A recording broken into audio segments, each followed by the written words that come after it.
खूप सारे अजूनही पसरतं ते डोळ्यांसमोर.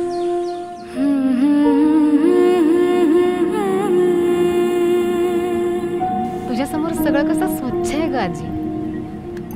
मला तू खूप आवडतेस.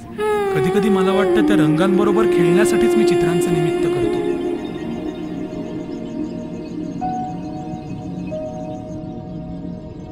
तुझ्याही आयुष्यात जाईचा वास घमघमे. खरंच.